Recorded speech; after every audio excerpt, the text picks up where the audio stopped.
eventually, in the whole point, they realized a particular problem, because what they noted was, in their attempt to stabilize everything to a point where they can hold it, they had to readjust,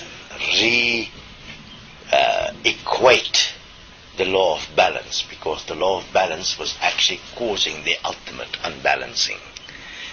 As it is attempting to balance, it was taking the polarities to its ultimate. Within that, we had to pull everything together from the perspective of holding it within a path which they used magnetics.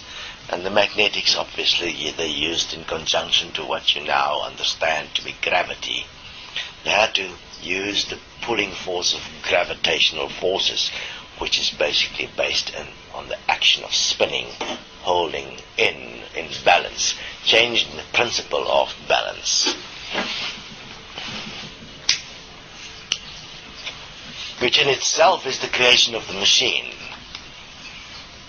If one look at the whole point, the point of energy generation through the spinning around an axle within the principle of mathematics and opposing forces was what emerged through the point of polarity after the unbalancing of the equation of existence, and thus the machine was created. Obviously at that stage not really understood, because from the perspective of what you would call UFOs and so on, it didn't work at that principle. It didn't work on the principle of the magnetic forces per se. It worked on the principle of the living forces. Within that spinning, obviously, it caused an interesting thing. It caused a separation between the matter and the life force. So, which means everything started to solidify from a certain perspective. And thus emerging from it would be the living forces within its environment that will support it,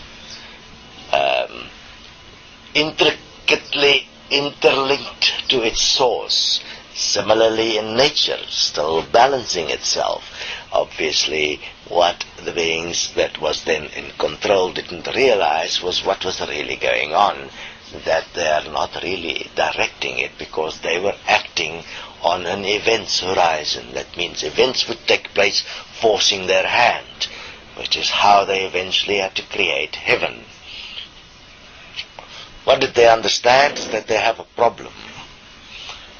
They need everyone together in existence to keep existence in balance at all cost. So, knowing that nobody is going to agree, because everyone exists in free will, which is actually spitefulness, they therefore forcibly brought them together, very similar to what they are now attempting on Earth through the unification principle. They're understanding the problem is vast, and that they have to bring everybody together under a singular point of control to not destroy the Earth. Exactly the same point occurred. And obviously you can't get agreement, so it's even pointless to ask for it, because in the very nature of man exists an inherent beast, spitefulness, that point where you can say, fuck you. And in that, to contain that spitefulness, so that it has a minimized effect, they designed a system, a mind-consciousness system, within which is contained, within the being themselves, its spitefulness, as thought sufficiently that the being believe it to be real, so that it has a minimized effect on the greater. And the being can continue with their free will within a containment, which is a virtual prison. And within that prison they can continue with their spitefulness and have a look what exists within your mind as one singular point. Spitefulness. Your perception that apparently you have power. And it exists in containment within you, in absolute powerlessness, because there is nothing you can do in the greater. You are stuck with yourself alone.